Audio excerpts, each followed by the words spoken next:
Well, hello and welcome to the Apple Insider Podcast. This is your host, Stephen Robles, and I'm joined again by Andrew O'Hara this week. Thanks for joining me, Andrew. Yep, no problem. So we're going to touch on some quick news, and then we're actually going to spend some time later in the show talking about smart home devices, all the things, some of the new smart home stuff that's coming out soon, HomeKit-enabled accessories. And listen, we're all at home a little more now, and I don't know, I love to tinker with HomeKit stuff and smart home stuff, and Andrew has an extensive list of stuff that he's been messing around with. So we'll get to that in a little bit. A couple of the big pieces of news from this week. Apple refreshed their 13-inch MacBook Pro. This is a refresh that was rumored. We thought it might have been a 14-inch, like the 15 going to 16, but not the case. It is the same screen size, a 13-inch MacBook Pro. It has replaced the keyboard with the new Magic Keyboard that's on the 16-inch, that's on the Air. And so finally, Apple's entire laptop line has the better, more reliable Magic Keyboard. And you can get up to 4 terabytes of internal storage. And, you could beef it up a little bit. Not as powerful as a 16-inch, obviously. You can't get the discrete graphics or the i9 processor, but it's definitely a great option for those who like that size. And I love my 16-inch with the iPad and Magic Keyboard, which we could talk about in a little bit. I don't have as much desire for this size, but I know for a lot of people, this 13-inch is a great option. And I had a 13-inch for a long time and really loved it. So. And you're actually getting one sometime today, right? Yeah, we've got a couple showing up. The entry-level model will be here, and then I also picked up the high-end model to test out with that quad-core i7, the 10th gen Intel chips. Right. The entry-level ones don't excite me all that much. It's those higher-end 10th gen Intel chips that are more exciting, where you can get 32 gigs of RAM in there. You can get it's also the faster RAM, mind you. Right. You can get the 4 terabytes of storage. It has the better graphics that allow you to do 6K displays, like the Apple Pro Display XDR, because I'm sure there's a lot of people picking up a 13-inch MacBook Pro to use with a Pro Display XDR, but it is an option. I think it's more about, future-proofing. Right. 6K displays aren't going to be, necessarily a thing now, but in a couple years, and if you want this laptop to last 4 to 6 years as they should, then that's going to make sense down the line. A few years, 3 years from now, you pick up a 6K display, and you want to make sure your laptop can support it. Fortunately, the upper end of the new MacBook Pros can do so. And I was correct, it's still Intel Iris graphics on all models, right? Even the high-end ones. Yeah, it's Intel Iris Plus graphics. I think it's like the 445 or something on the low-end one, and then, or 450, 445, something like that, and then just Intel Iris Plus graphics on the high-end ones. The starting base model is $1,299, so $1,300. You get 256 gigabyte SSD for that price, which is a great entry-level SSD size. Right, if you're ever going to upgrade anything on a MacBook Pro, though, I do recommend upgrading that to at least 512 if you can. But with education pricing, it does drop that base model to $1,199, so $1,200 for that. So, and they all have touch bars with dedicated escape key, though. So there's no more virtual escape key than on any MacBook Pro model either. No function bars on MacBook Pros and no digital virtual escape keys. Well, the other news, and not huge news, we knew WWDC was going to be all online and it was going to be in June, but we have a date. Apple sent out the announcement that June 22nd, the online WWDC 2020 event will begin. So June 22nd, mark your calendars. I imagine that is when the initial keynote will be. I don't know if they've said that specifically. That seems pretty likely. But yeah, pretty likely. So June 22nd on that. Looking forward to some of that dark sky news. We actually had a couple tweets. Somebody tweeted at me. They are very curious about the dark sky thing and if we'll see anything in the WWDC software announcements. So the last thing I wanted to touch on before we get to the big smart home segment that we're going to talk about, there was a teardown from iFixit. They got the new iPad Magic Keyboard and they did a teardown. So you can see all the internals on the new Magic Keyboard for iPad. Pretty interesting to see all that's in there. Obviously, all the magnets and stuff is kind of fun to see, but also the trackpad, that it physically clicks is interesting to see as well. So you can check out that article on Apple Insider, but I haven't had you on since I got my own Magic Keyboard. I know you were really liking it first too, but tell me your 2 to 3 week thoughts now that you've had it for a little bit. How you liking it? I like it a lot. There are still small idiosyncrasies that are getting worked out, especially with the cursor support seems to be wonky in certain areas. I used Spark as my email client, and I was in Spark on my iPad. Works great as normal, but I go to copy email text, and it wasn't letting me. It was keeping the cursor as a circle, and I'm trying to drag on text and it wouldn't work, and then I had to use my finger and it works just fine. Yeah. So there's still small things like that, but I know a lot of that is going to come from developers. We're seeing a lot of apps adding support for the touch bar, or not touch bar, but the touchpad and mouse and all that stuff with the Magic Keyboard. Bear is, we talked about that in our previous apps episode. One of my favorites, they added support for the trackpad and everything, and it makes it really nice to work with apps that actually bring that support through. So I think it's just going to continue to get better as apps get updated. Sometimes it is confusing, kind of as I'm using it, just kind of in my head on whether or not it makes more sense to use the trackpad or the screen. Yeah. I have my hand, I'm like, wait, should I move it forward and go to screen, or should I move it back to the trackpad? Yeah. It's kind of funny. I was really trying to get in the habit of two-finger scrolling through anything with the trackpad, and it's so hard to break the model in my head of reaching for the screen and scrolling that way. And so I'll go back and forth, even reading the same website. I'm going to scroll with two fingers on the trackpad. Oh, wait, now I just flick with the finger. So it's nice you could do it either way. But what's interesting in this teardown, too, the part that I really like is the spring mechanism for that hinge. So it's a dual spring mechanism for the dual hinge system. And of all the things that I am still not sure how I feel about it is how stiff that hinge section is, because I didn't realize how often with my Smart Keyboard Folio that I would flip the keyboard around and actually use it like a tablet with all touch, and how easy that was, and then to flip it back or flip it as a keyboard. Getting the iPad out, you really need to set it down or use two hands, and you have to open the Magic Keyboard all the way really to get the iPad out to separate it from the Magic Keyboard. So that, if you use your iPad in tablet mode a lot, where you're actually maybe holding it in one hand and touching or navigating with the other, that is kind of there's some friction of getting to that kind of usage mode when you have it in the Magic Keyboard case. So that's been my biggest holdup. I still got a couple weeks in my return window, but I'm not sure. I do really like the keyboard, and I'm getting used to typing on that. So yeah, so I'm not sure. I kind of wish it had steeper angles as well. Yeah. There are times where I want to just angle it a little bit more. Overall, there's no way I'm returning this. I'm absolutely keeping it. It has definitely helped with productivity, doing a lot of text editing, much better. I really, really do like it. Yeah. But there's just still small things that need to be cleaned up. Apps need to continue to get updates out the door. And I wouldn't be surprised if we saw more about this and maybe additional features to it when we get to WWDC in a few weeks. Yeah. I gave it to my son the other day to read something on it, and it was already tilted as far back as it'll go. And as soon as I gave it to him, he immediately tried to bend it back way farther. And I'm like, son, it doesn't go back that far. Sorry. So that's all you get. That's all you get. Yeah. Okay. So we had the thought, you had posted a question. You tweeted something about the smart home thing. Yes. Do you remember what you tweeted? Honestly, I'm not sure now. I remember. Along the lines of, what smart home projects are you working on this weekend? Right. Smart home Saturday, smart home Sunday, I don't know.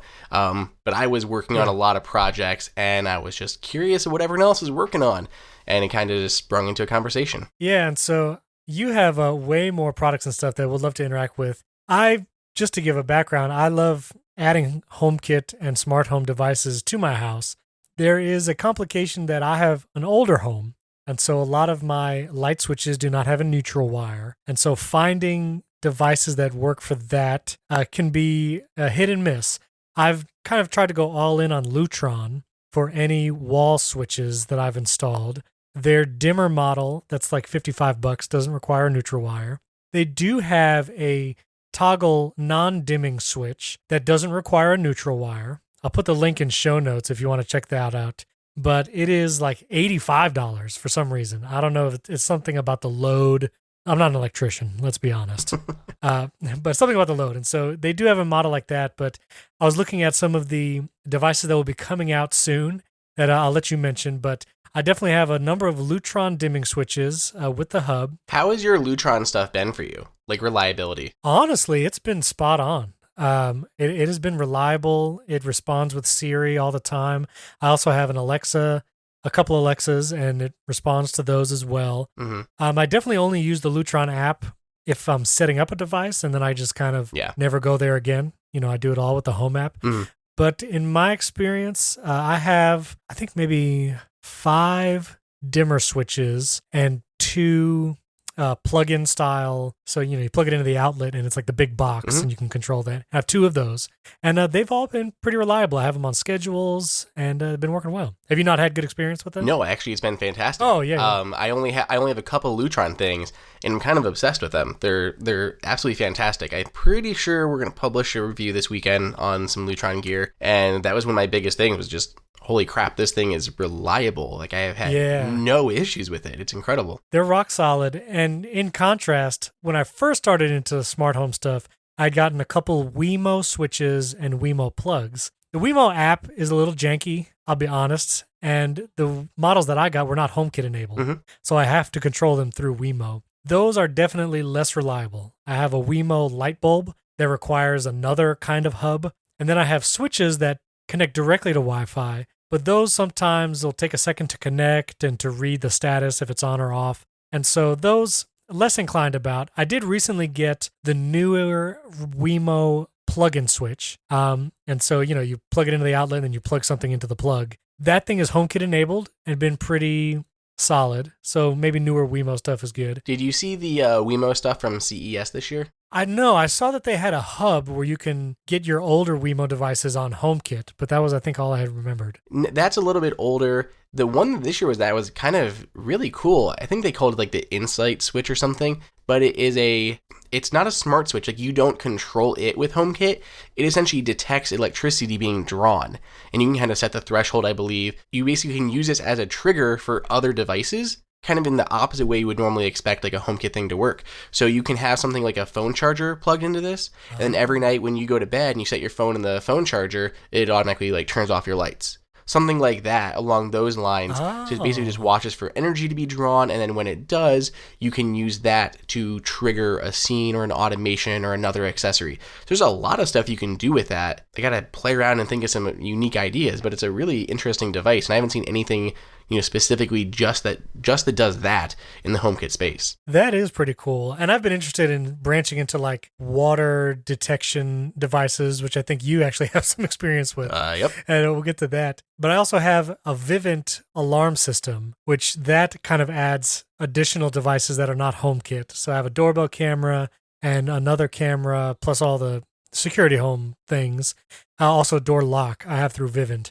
I wish it was HomeKit, and we'll get to the option in a second that might be coming soon that I'm very interested in. And then I have a couple Canary cameras and an Ecobee thermostat. So have a pretty, well, I'll say extensive for me, but compared to yours, maybe not extensive. And so I'd love to hear your background. And before we get into it, because I know you're going to jam for a while, we did want to mention this news that just broke today, and that the home automation company, Wink, which I've heard of Wink, and, they've been around for a while.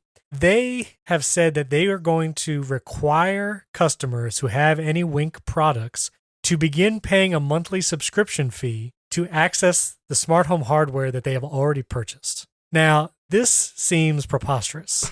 This would be the equivalent of Wemo making me pay a subscription service for the light switch I installed 3 years ago.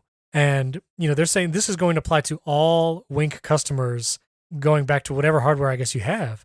And it would be a $5 a month subscription. And so now they're getting a bunch of heat. This just broke Thursday of this week.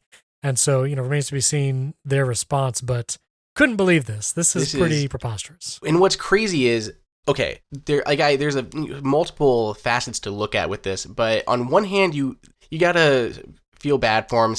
Everything is kind of crazy right now, and I know a lot of companies are struggling.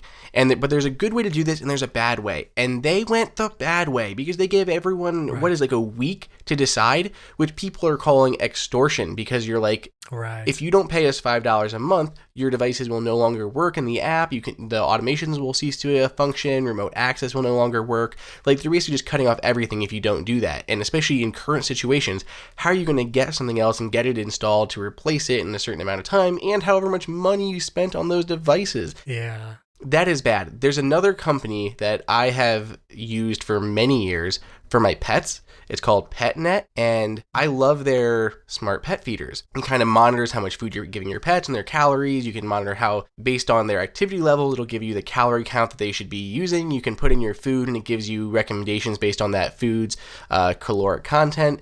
and you can help automatically reorder food when they go low and alerts you if they're going low. You can feed them while you're away, which was our big thing for our cat.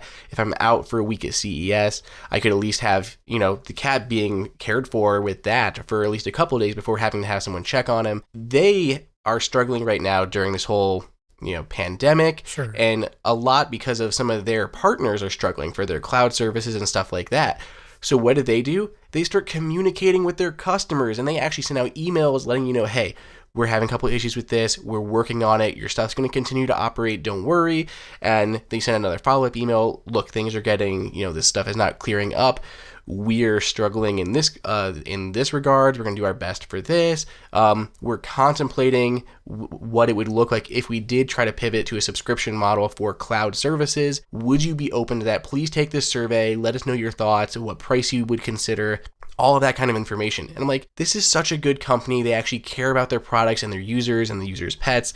It's a tough call to make, but when they do it like that, I'm like, you guys have been there and you support your products, and I will gladly, chip in a small monthly fee for something like that. But then when Wink is like extorting you to get this done now, or they're going to cut off everything with little to no, communication with customers, is just a bad look. Yeah, and they said, the company told customers if they don't pay the fee, they'll lose access to all Wink devices in the app. When you buy a product that you have owned it, you've installed it in your home, yet to basically disable it remotely feels super dirty. Mm-hmm. And I understand, again, the time, it's difficult, but maybe put a feature or a set of features behind the paywall, or, make a subscription for, I don't know, automation or HomeKit ability, something. I think cloud services is usually the big one because that's what's eating up a lot of their costs, but still retain, some local control and automations and everything like that, and then build on support for those cloud services, cloud storage, whatever it may be. Right, because even, with my Canary cameras, you can buy a camera and just use it, and you just don't get as many days of recording time. You get 24 hours worth of history. Right. And if you want 30, pay a couple dollars a month. Right, and totally reasonable. Yeah. And if you ever just want to open the app and look at the camera, you could do that at any point, at any time. You don't have to pay for that because you bought the camera. And so this feels really dirty. I mean, I don't know. They would have to backpedal and change what they're doing. But yeah, this is not the way to go about it for sure. I guess this is as good a time as any to mention that HomeKit products, I believe in their requirements, is that they can be controlled and operated exclusively through the Home app. And if the company ever went out of business, there is no reliance on those external servers or anything. Like, the core functionality should be available through the Home app without relying on that company whatsoever. So if you're buying a HomeKit product, right, a light switch or whatever it's going to be, if that company goes under, your product will continue to operate and work forever as long as Apple is still doing HomeKit, which should be a very long thing. I would hope so, right? Yeah, of all the companies that are going to last, yeah. And I will say the last Wemo switch that I bought, again, because the app is a little janky and setup can be a pain, I did not use the Wemo app at all to set up that particular device. It gives you the HomeKit code in the instructions, and it's also printed on the physical device.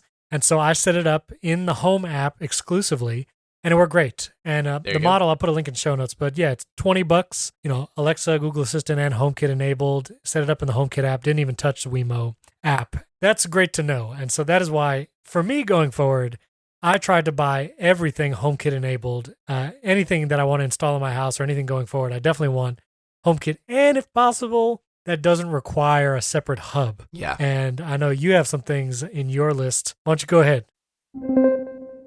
This episode is brought to you by Masterclass. If you've never heard of Masterclass, it's an incredible online and mobile learning experience where you can learn from some of the best in the business across all areas, whether it's art, entertainment, music, cooking, makeup and beauty, and so much more. I love Masterclass because it has classes that really speak to my interests. I've taken a class with Hans Zimmer and learned about film scoring. And I've talked about Chris Voss before in The Art of Negotiation. And let me tell you, if you're a freelancer or you work with clients and contracts, taking that Chris Voss class on negotiation would be a great tool to help you in your freelance work. Masterclass has over 75 different instructors across tons of categories. There's literally something for everyone. What I love about Masterclass 2 is you can access it on any device you'd like, whether that's an Apple TV, iPad, iPhone, or even on the web. The video quality and production on these videos are incredible. I love just to watch it for the visual aspect, but what they are teaching you is invaluable. Incredible learning experience. I also like to do it on my iPhone because then if I get in the car or if I need to go to audio only and listen to a class, I can switch it from video to audio mode just with one toggle, and now I'm listening to a masterclass from Hans Zimmer or Gordon Ramsay on cooking. The lessons are just about 10 to 15 minutes in length, so it's super flexible. You can do a lesson on your lunch break, just squeeze one in between what you're working on, and again, on any device that you have, it's available anywhere.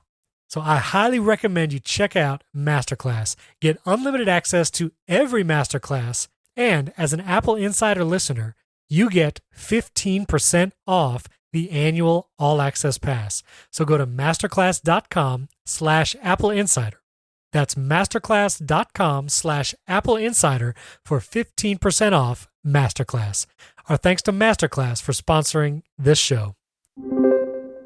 I guess before we go into everything that I have, the main thing that has been plaguing me is we recently bought a house. Okay? Yeah. So I had a lot of the stuff set up in our old home, and now we're moving into this new house, and there's a whole debate on the best ways to pull that off, because it is not easy. Your layouts are not the same. Your automations are all going to change for the most part. You're going to be adding devices, removing devices. It is a whole lot to do, and I'm very interested in how others have accomplished this. And what I did to do this was I removed things immediately that I wasn't going to use. I ditched all of my automations that I knew I really pared those back to only a couple automations that I knew I was just going to supplement with different products, but some things that were going to stay the same. A lot of people kind of advocate for ditching it all and re-adding everything.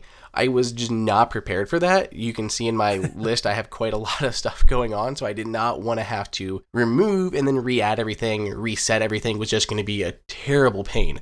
So I did leave most things intact. I removed the stuff that I was going to be removing and added new stuff in. It's been very clean, and it was a pretty painless process. I also took the time to set up a second network. So I kept my old Wi-Fi network for my smart home devices, and then I set up a new network that I just use exclusively for, my Mac, my iPhones and my iPads, my wife's stuff, all of that on our own network, separate from all of our smart home stuff. So that also, I think, helped a little bit, but that was my rough theory in kind of getting this going. And then since then, I've been adding stuff consistently, and it kind of came to a head last weekend. A lot of HomeKit stuff is heating up. And there's so much stuff going on that I'm really excited about. So I was really working on doing a lot of this stuff the past couple weeks. Few things that I got done. Well, I built these raised garden beds in the back, and I want to set up a watering automation system using my Eve Aqua. So I started working on that, realized I actually had a broken faucet on the outside of our house. So I had to replace our faucet on the outside of the house and then install the Eve Aqua to automate my gardening. So my watering of my gardens. So that was a really nice little automation to set up. There's also another one, what is it, Hive? Something like that. There's another, Orbit, that's the other one. I'm going to use that for my front yard. So I have one of those in the front and then the Eve Aqua for the gardens in the back. So those are going to be kind of my outdoor situation there. I also just got the Brilliant wall panels installed. Have you seen those before? I just was looking at the website as I was going through your notes. Man, that looks amazing. Okay. The first thing is they are expensive, and I understand that. Sure. And that's the first thing everyone says to me, but I'm telling you, these things are amazing. They're very futuristic looking, but they're simple looking. The screen on them is far better than I ever would have thought. Like, it literally looks like you're looking at a smartphone screen. The resolution is really high. And we, sideloaded all these images into it for like the screensavers. They just look so nice in the house. But as far as controls go, they tie into a bunch of things. So they can control, I believe, your Lutron gear, your Hue lights, your Wemo switches, the August smart locks, TP-Link, but I'm mad at them for backpedaling on HomeKit support, so we're not going to encourage that.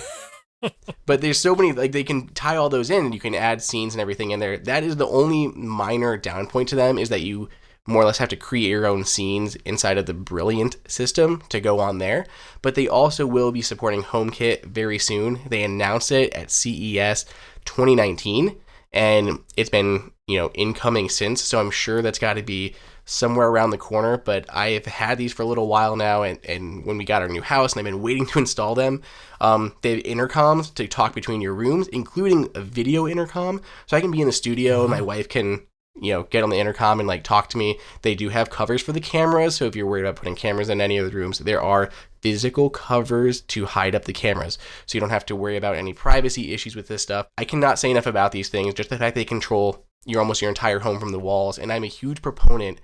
As we go through the rest of my home here, you'll notice that everything I have has some sort of physical control to it, because I like controlling it with my voice or with the apps or with NFC tags. But you still have guests, you still have family members that don't or can't do that, so it's important to take those into consideration.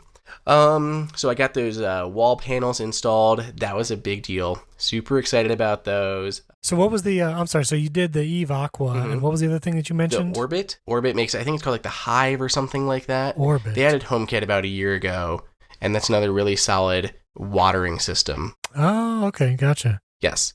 So those are good. I've got an August door lock right now on my front door.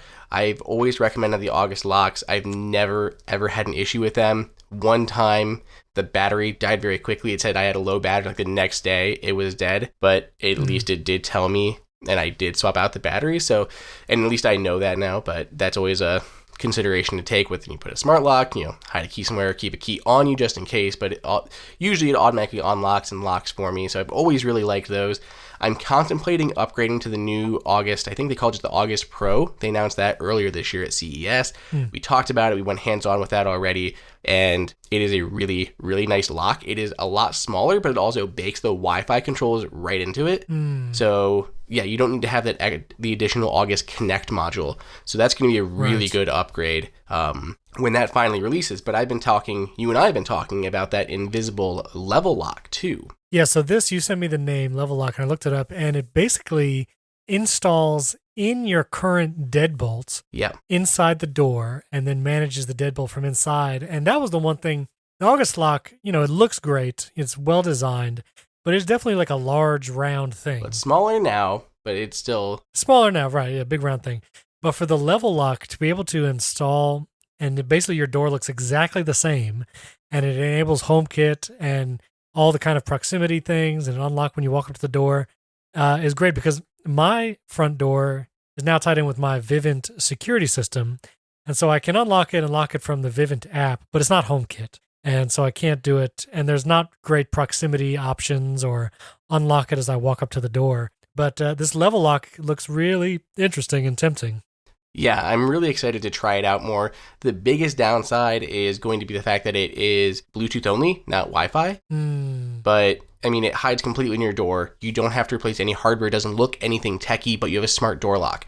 I love that idea. I think it's going to be a huge hit. So I'm really excited to start testing that thing out. Now, do you have experience with the Lutron blinds? I do. That was probably the first thing I installed of smart home stuff in my house. I think they would be shades rather than blinds, maybe. But I don't. Right. Who knows what the distinction is? But I'm pretty sure they're shades. But like we were talking about reliability, they've been amazing. We did a custom order one because my window is huge. I have a huge front window that's like more than 6 feet long, I think, and it's crazy. And I have a set of Lutron shades on there.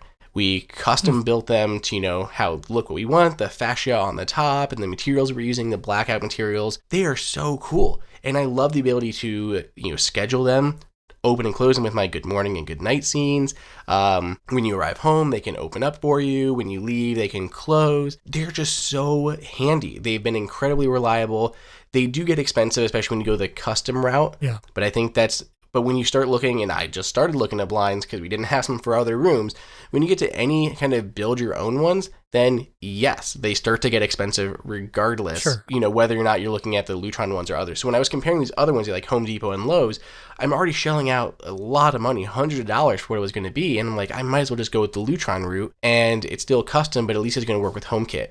The thing runs off of batteries. I've never I don't have a bad thing to say about it. That is actually the review that's running this weekend. Nice. I encourage anyone who's interested in shades to go read that. And as we talked about, there are physical controls. You can pick up a little remote to control it up, down, set your favorites, all of that. So there is a physical way to control these as well as using your voice and through HomeKit. That's pretty cool. Now, just go back up to the top of your list real quick. Do you use some Philips Hue lights around your house too? Yes, I do. A few of my rooms, we have they're not chandeliers, but I don't know what else you call them. They're fixtures with a lot of bulbs, like a lot of filament style bulbs in these things. They look really cool. Not a chandelier of any sorts, but just has a lot of bulbs in there. And I'm not going to replace 6 bulbs in there with Hue bulbs. It's just going to be crazy. No. Sometimes I'll do a wall switch. I'm jumping ahead again. I'm all over the place, but I have KooGeek, Eve, and iDevices in wall switches for certain rooms that have those larger fixtures. But then in rooms like the bedroom where I have only a couple bulbs, I have those all tied to Hue. And it's so nice because, again, you can automate them, you can control them with your voice. I like just being able to get in bed and then turn the lights off if I'm like, I left the light on and I have to go up and hit the switch. And if I'm all cozy or the dog's on top of me, the last thing I want to do is get back up and go turn off the light switch. So that's always very handy. Right. But I use I'm pretty sure it's called the Lutron Aura, which is a tiny little toggle. It screws onto your existing light switch, and it works with there's 2 different versions. There's one that works with the normal up and down little bar. You just flip on or off. And then there's ones that work with the paddle switches as well. And it's a tiny little battery-powered adapter that'll control your Hue light. So I have Hue lights in the room. I have a Disney light in the corner, the Hue Disney light. And then I have 2 end tables, nightstands next to my wife and I. And those have Hue lights in them. So we have one on the ceiling, the light, then one's by our bed. All of those are controlled by the little Aura. So I can go ahead and press it once, turns off, press it again, turns it on, or you can rotate it and it brightens or dims your lights. And they're really cheap as far as kind of, Hue accessories can get. Yeah. I completely say if you're going to put Hue lights in a room, grab one of these things. It's so easy to control all of those lights, but of course they also work through HomeKit, so control them that way too. Right. Do you find that you use different color settings with your Hue lights? Not often. I mean, I have the warm ones in there and some of those are scheduled. Right. But in my bedroom, I don't have those there. I do have some in the living room and I can set those to different scenes. And I have used the Hue sync box in the living room to go with movies. And for that point, the lights are very cool. If we're doing a party or something, we threw a 70s themed party for my wife's dad, and we had all these bright, cool colors everywhere, and he loved it. So that was a really, a fun way to use those multicolored lights when we have them. Now, you also have in your list a Lutron fan controller. Is that for ceiling fans? Yep. There's pros and cons with that guy. It works really well because it's Lutron. I've had no issues with it, but yeah, it just replaces your, wall switch for the fan. The only downside is it only controls the fan. So depending on how it's set up, you might have issues if you want to control the light as well, if that makes sense. So it'll only control the fan. So if you have a double paddle or something in your wall and the top one is your fan, the bottom one's your light, you're going to put this in, it takes up the whole gang box. So you're going to need to add a second switch in there, or you're going to have to tie those off to make them on all the time and then put some smart bulbs in there and control them that way. So you do have options. That is a minor downside. In my studio, I have one for a ceiling fan and then a second switch for the lights. Makes it not an issue at all.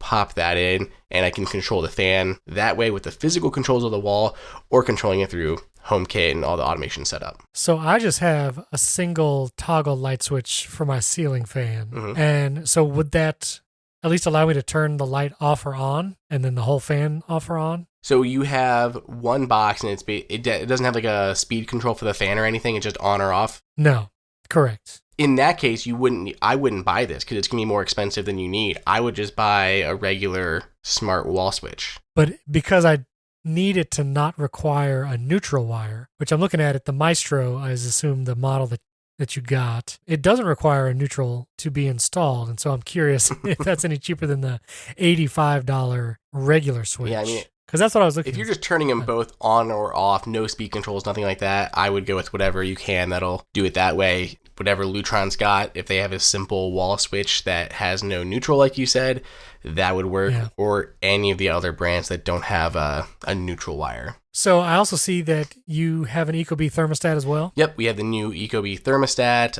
I think they just call it the smart thermostat now. It's I don't know what generation it is.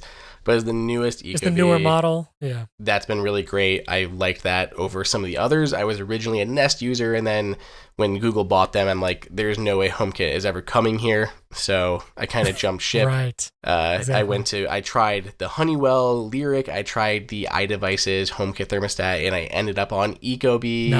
Definitely has been a good choice for me. And I like that their stuff is very well designed, very well supported, and they have had a lot of, other devices launch to kind of go around that. So it's been a good little ecosystem to support, and especially with their firm stance on HomeKit. Yeah, and I have an Ecobee as well. I've had it for a few years, and the multiple thermostat, like you can put remote thermostats in different rooms. Those are huge.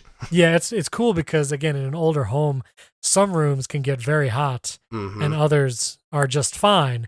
And so, the Ecobee will try to balance it out. And so some room might be below the temperature that you set, but the hotter rooms will at least get closer to it. And it knows what room you're in. That's, I think, the important thing. Right. So it knows you're in the bedroom, or it knows you're in the living room, and it tries to get that room in particular closest to what the temperature should be. Yeah. So that was the biggest selling point at the time, but also its HomeKit integration has been great. Absolutely. Yeah, I love the Ecobee. This episode is brought to you by ExpressVPN. You've heard me talk about how important it is to have a VPN when you're browsing the internet. And now that a lot of you are working from home, it's even more important to choose a VPN you can trust. And when it comes to choosing a VPN you can trust, I've been using ExpressVPN for a long time now, and I can say with full confidence that it is the best VPN on the market, and I've used many of them. Here's why. ExpressVPN doesn't log your data. Other cheap or free VPNs make money by selling your data to ad companies. Listen, you don't want that. ExpressVPN developed a technology called Trusted Server. It makes it impossible for their servers to log any of your info.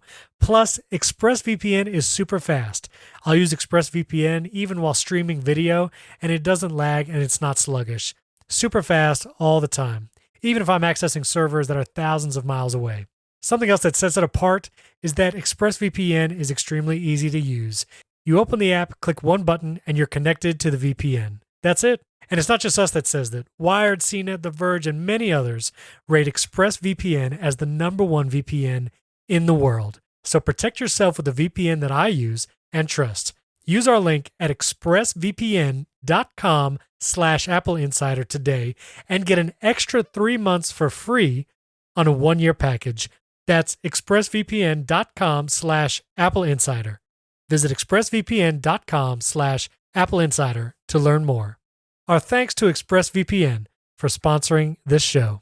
We're talking about HomeKit stuff, but you put a Sonos Arc on here. Talk to me about that. Well, so Sonos Arc, it actually launched yesterday. We're recording this on Thursday. Those launched Wednesday, and I cannot tell you how excited I am because they finally are supporting Dolby Atmos.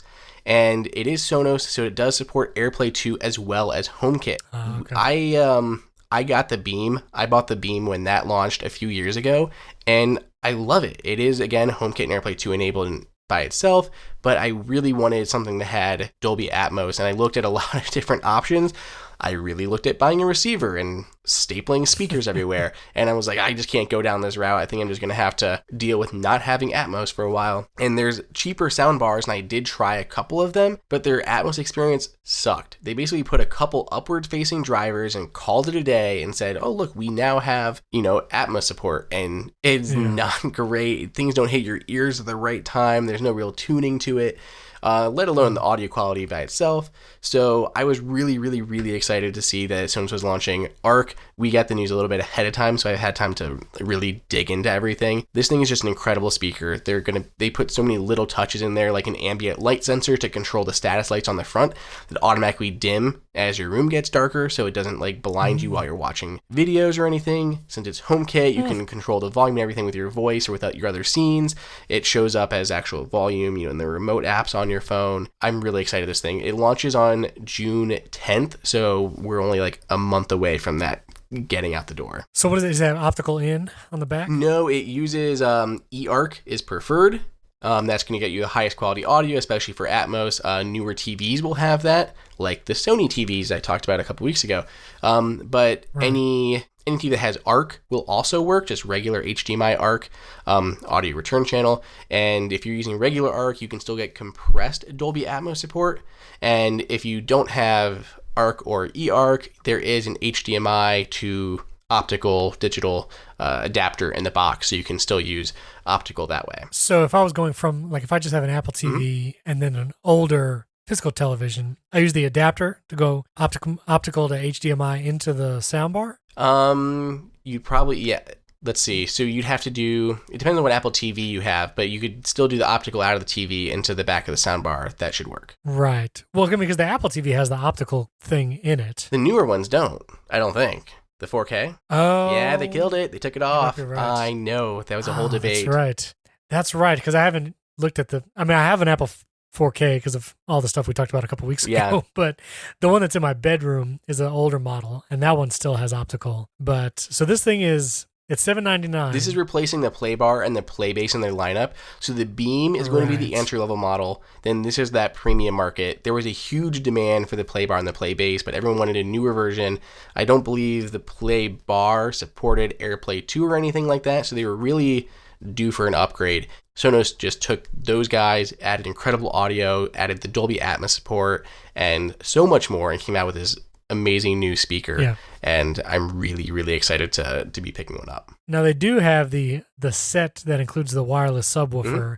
That is a full $1,500, so not. Yes, they do have not inexpensive. The base on the Arc though is incredible. So a lot of people probably aren't going to need the sub, but yes, their sub is $700 by its own, $699. They did just announce the sub Gen 3, which adds in better wireless performance. It adds more memory, more processing power, kind of future-proofing the guy. Gotcha. It does look amazing. Yeah, I'm excited. Review forthcoming. And now tell me the last two things on your list. I have no idea what either of these are. It happens. Yes. Okay. Talk to me. Muso 2, that's my other speaker that I use a lot. I love this thing. If anyone watches my videos, they see it in the background all the time. That is the speaker that I have in my studio. It's just incredible sound. Supports AirPlay 2 and a bunch of other ones. It's one of the best sounding speakers that I've ever picked up. So I'm very happy with the Muso 2. But then we have these water sensors. You talked about, like, you were debating them, and I feel like it's kind of funny when I get like pitched these things or something, because I know what a lot of people see when they or think when they see them. They're like, oh boy, a water sensor. Let me just contain my excitement. It is a passive sensor. Listen. And most people probably haven't had a leak to deal with, so they don't understand why these things are so flipping important. And I could not be a bigger advocate for this. My grandma had a ridiculous situation where she had no idea how much her thing was leaking, and all of a sudden, not until it like came through her basement ceiling did she realize it was a problem. And then, as I said, we just got a new house, and what happened with us, I put these in my sinks. I put them in our master bedroom, bathroom, and a regular bathroom, in the laundry room, kitchen. What ended up happening was we were installing a water softener, and we increased our water pressure. I made some changes down there, was able to increase our water pressure in the house. Not anything crazy, still acceptable levels here, but it was a little bit higher than what it was before. That caused one of the sinks in our master bathroom to start leaking. I had it a little bit to the side. I should have had this thing closer. And next thing I know, I'm getting an alert that there's like moisture detected. And I go and check it out. And sure enough, there is a good pool of water here, some warping of the wood. And I'm going down to our basement. We're still finishing our basement, so I could actually see where it was coming through, right, where our bathroom is. And I know that if that would have just continued, it would have been horrific. Or if I had my basement finished and that starts leaking onto the ceiling, that would have been terrible. All I had to do was literally just unscrew cut off the water, unscrew it, and tighten it back on again, put a more tape around the pipe, and everything was fine. Haven't had any issues since. It could have been so much worse had I not had that water sensor there. And I know they're not that exciting, but watching that kind of stuff when you own a house is definitely a huge deal. The couple that I have the Fibaro ones. They're small, local, Bluetooth, little guys. They have pins going down the bottom that are on like springs. Whenever a couple water makes contact with two of those guys, sends off the alarm, sends out a physical alarm as well as an alert to your smartphone. The other one is the Eve Water Guard. That one has plugged into the wall, has a light on it so it's easy to see, and then an extendable sensor cable that you like route on the ground or something. Right. And I have that going underneath my washer and dryer to help make sure none of those leak. they really saved our butt here. I know it could have been so much worse, or if I had that basement finished and just didn't even realize it, or finished that basement without that water's leaking there, I could have been ripping out cabinets and would have had a bad day. Listen, I mean, I'm also a homeowner, and water leaks does not sound exciting, but if you have one of those in your house, like, it is a huge issue. I remember we bought this home and remodeled it. In the final stages of remodeling, our water heater is actually in the attic. Oh. In this weird configuration. Of course. And something happened where there was something came off the water heater or blew up, and it soaked the floor of the attic, which was also the ceiling of the master bedroom and kitchen.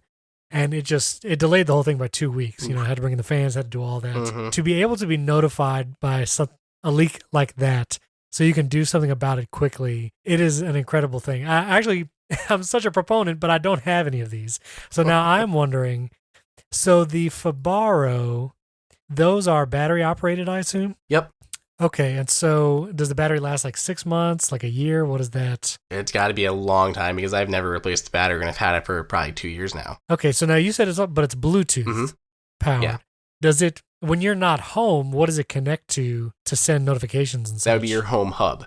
So whether that's your Apple TV or a local iPad, HomePod. Okay, so it is totally wireless. Mm-hmm. That looks like it might be nice for a kitchen type area, that it doesn't have to be super intrusive. You don't have to plug it in. You don't have to run a cable. Maybe just put one by the dishwasher. Although I'm a little concerned because when I wash dishes, I wash those dishes hard.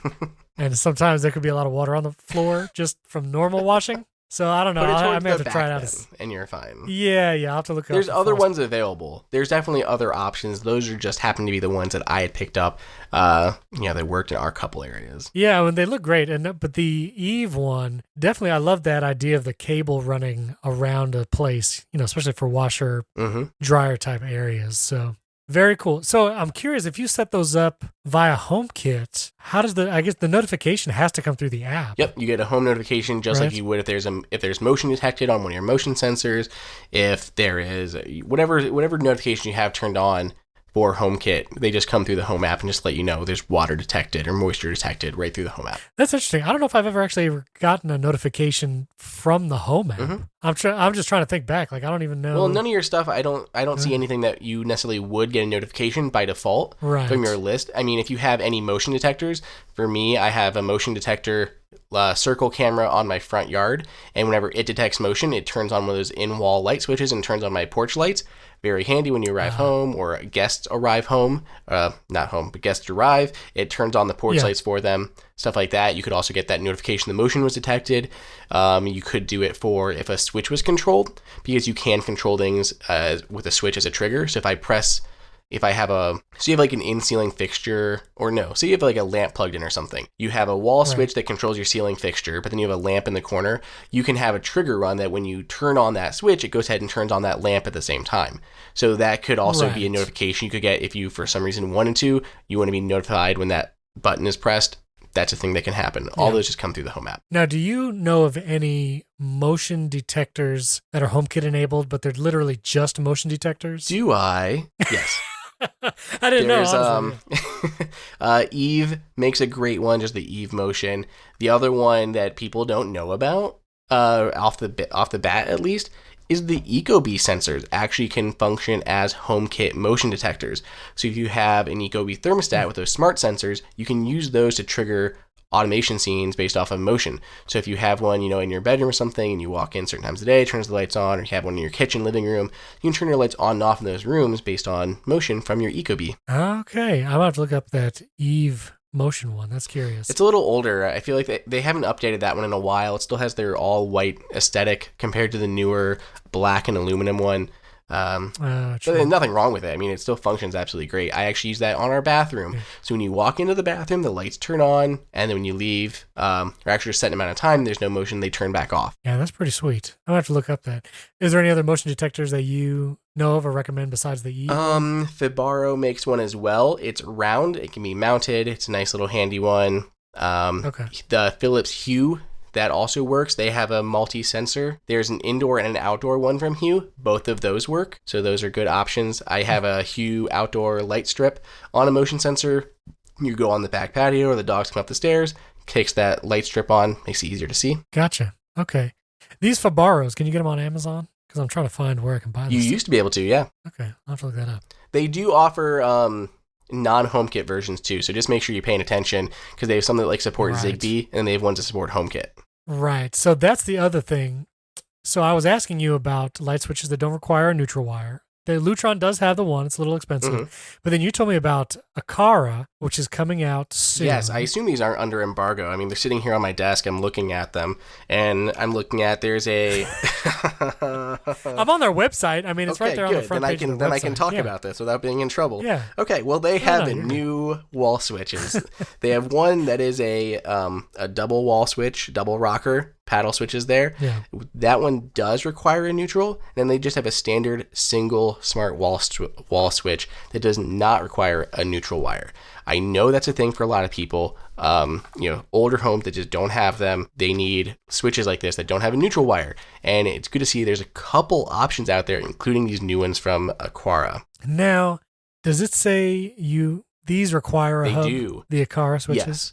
Now, mind you, the hub for these is very nice. You can actually use that as an alarm system as well. It actually functions as a HomeKit alarm. So you can have motion sensors. They do have standalone motion sensors. They have buttons. They have outlets. They have contact sensors for door and windows. So we do have this set up in our house. We have a hub. And I haven't tried these yet because they're obviously sitting on my desk, but I do have the contact sensors on all three of our doors. And when we have it armed, if any of those doors are opened, it'll go ahead and send off alarms. So it sirens and flashes lights, and you get an alert on your phone that your alarm has been tripped. Okay.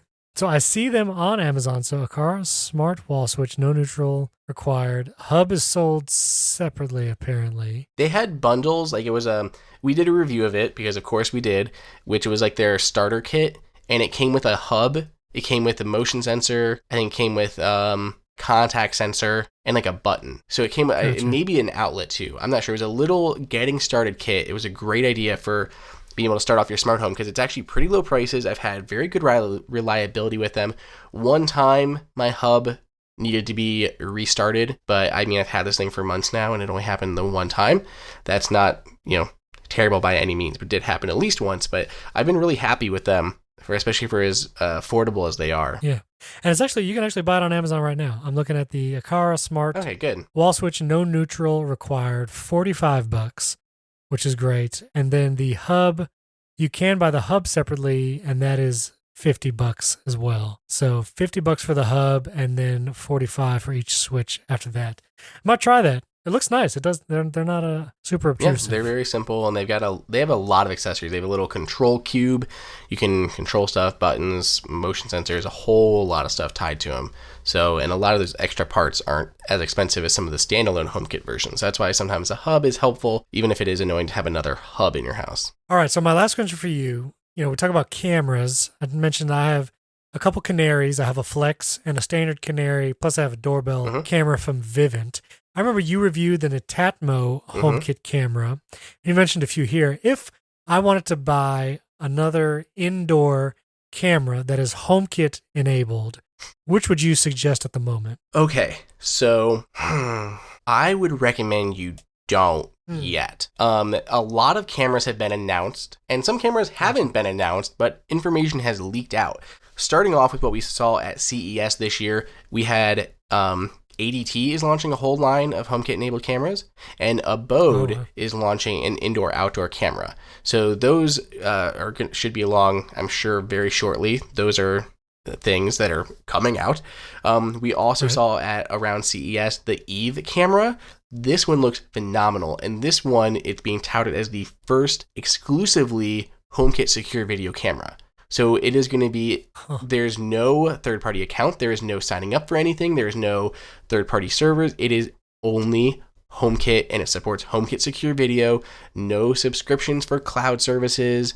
They're not going to sell it to you and then a couple years later tell you it's going to be $5 a month if you want to keep using it. This is going to be just an entirely HomeKit camera. So I'm really excited for that one. That's supposed to be launching, I'm sure, very soon. They announced it would be, I think, like spring, summer time frame. So that's got to be just around the corner. That would be my initial go-to, just because it is exclusively HomeKit with secure video built in. Another one that recently launched, Ecobee did just release a new camera. It is very sleek. It ties into their new home service. It is a subscription service that helps monitor your home. Basically, they're just kind of pulling data from all these different sensors in your thermostat to alert you of things and to be as unobtrusive as possible. But the camera by itself is a very sleek looking camera. Video quality is awesome. I'm testing that right now. Really like that guy. And then the last one, which is literally nothing is official yet, but one of the most popular HomeKit cameras was the Circle 2 camera from Logitech. Yeah. And it was available in Apple stores, and people loved this thing. It was the first camera really to get an update to support HomeKit. Obviously, the D-Link Omna was the first HomeKit camera, but this was the first one to get that update to add additional functionality to it, and they got the HomeKit Secure Video update on those Circle 2s. Last week, we saw Logitech's own website leaked some sort of new version of a Circle Cam. This has been expected for a while. We saw stuff going through the FCC. We saw stock dwindling pretty much everywhere on the existing Circle 2 cameras. So it makes sense that a new one would be coming down the pipeline. And we don't know anything else about it, but those have been a very popular camera. So assuming it's going to continue to support HomeKit Secure Video and HomeKit like the other ones did, I'm sure that's going to be a slam dunk as well. So there's a lot of options kind of out there right now for HomeKit cameras, and maybe not right now, but even just in the weeks or months, whatever it is ahead, there's going to be some movement here in that regard. Yeah, I signed up for, it says the Eve Cam. It starts shipping soon on their website. So I included a link to that landing page in show notes. I signed up to get an email when it starts shipping. So yeah, curious how that will be. And, I said my last question, but I just saw at the end of your notes here, you mentioned that you want HomeKit remote for Apple TV. Yes. I'm assuming a remote that's not an Apple remote? Yes. We've talked about like Siri remote alternatives on AppleInsider before. I know a lot of people have issues with that remote, and Apple did announce, that there was HomeKit for remote coming and allowing you to actually use Siri through third-party remotes and, build more functionality and all this other cool stuff into them. But we haven't seen any released yet. I know there's some I know definitely some that are being worked on.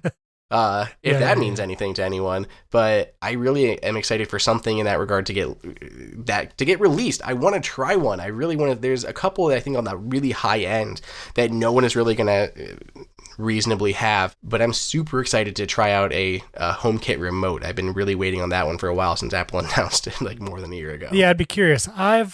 Speaking this kind of smart home stuff, with the home theater stuff I bought, I also got the Logitech Harmony Hub, which is basically an IR blaster that will control your devices. And it comes with a non-screened, kind of a dumb remote. The remote barely does anything. You can do all the things for your home theater. You set up the activities. But the app that comes with the Harmony Hub is actually really nice. You actually can customize what buttons are on the front page. And from my experience in the last month or so, I really enjoyed the Harmony Hub. The IR Blaster controls a receiver, an Apple TV, and a Blu-ray player all in a cabinet on different shelves. And so it has no problem IR blasting all those different devices. It comes with a secondary IR blaster and a long cable that you plug into the back of the hub. And I put that by the TV on the top of the cabinet. And it controls everything flawlessly. And I can control it from that physical remote or from my phone in the Harmony Hub app, which has been pretty solid, and I've enjoyed it. So honestly, I kind of thought they'd be one of the first ones to do it. They are already in HomeKit. They work with the HomeKit team on their cameras, and they have other HomeKit accessories like the Pop. So I'm like, you've already got like some controls in there. You got the button, and you got cameras, and you have a huge, that was a huge core business for Logitech. I feel like smart remotes have died down a little bit, but I really thought they'd be one of the first ones, even just an early partner on that. And yet we've seen, no movement from them. So we'll see. I think a lot of stuff will be coming out in the next couple months for sure in the HomeKit arena. But if you had ever go to the article for the podcast or looked at the show notes, if you are ever interested in any of the things we talked about, this is the week to go and check out. Apparently it is. I know, and there's not even, I know I'm looking at my list of things to talk about, and there's like even more stuff on here that we just don't have time for. Like the Traege grill that I just hooked up is amazing, control from your phone, no HomeKit, but it's super cool. So this is seriously the week, I guess, to look at show notes or the article, because there's a lot of stuff going on. Yeah, so I've put links to as many of the products that I could find, which is pretty much all of them, all the ones that Andrew mentioned and the different ones that I said, like the Wemo Switch. But yeah, if you're looking for those water sensors, the motion detectors, the speakers, in-wall switches, so even the coming soon devices, the Akara, all the links are in the show notes. And we've got reviews for a lot of this stuff too. So this is going to be a linked up article, show note. Yes. So check it out. Check it on the show notes. Let us know if you have any HomeKit devices that maybe we didn't mention, but you really love and would like us to, share on the podcast. Would love to have you tweet at us some of those HomeKit devices. That would be great. I love hearing about everyone's HomeKit setups for sure. So I want to hear about those or moving your HomeKit setup, all of that. Yes. And also I would love to talk in a future episode with you, Andrew, and love to hear from the listeners what Siri shortcuts you've maybe set up that include some HomeKit devices. I've actually recently been playing around with my HomePod and some of my smart lights and creating some triggers there and different things that, setting volume levels, having it play on this speaker and dim the light and all that kind of stuff. So, and I love setting them up with NFC tags. That's a cool one to do. That's my next step. And what's the NFC tag that you use most often? There's like the physical tags, what they're called. Yeah. It's just like a link to it. Go-to tags, I think, is a big one. And then the other one that I like, because they're itty-bitty, is Tiny NFC, I think. I got them sitting right here on my desk. Yeah, Tiny NFC. Those are super small ones, but I like the ability to kind of hide them in places that you don't see them, like behind a lampshade or behind a wall switch. And you can go up to a wall switch and tap your phone and turn the lights off. Like if you have a regular wall switch there, but you have like smart lights, there's a lot of stuff you can do. Yeah. Just get creative. You have go-to tags that are the heavy-duty bubble stickers, the blank white ones. I have the blank white ones, I think, with adhesives on the back or something. Gotcha. Those are the cheaper ones. Those are more affordable. The other options are these tiny NFC ones. They're a lot more expensive, but they're literally like smaller than a dime. I'm going to try this 10-pack. I'll put a link into that in show notes as well. And I may play around with those and we could talk about it next time, the NFC tag. So anyway, let us know. Tweet at us. Our Twitter handles are I am Steven Robles. There's a link in show notes. And Andrew, yours is? Andrew_OSU. OSU, that's right. Links to that. Tweet at us your HomeKit and shortcut setups. We'd love to hear it. Also, give us a 5-star rating and review in Apple Podcasts. That would really help us out, help us be discovered by more people searching for Apple content and news. And we'd love to hear from you, and we can't wait to talk to you again next week.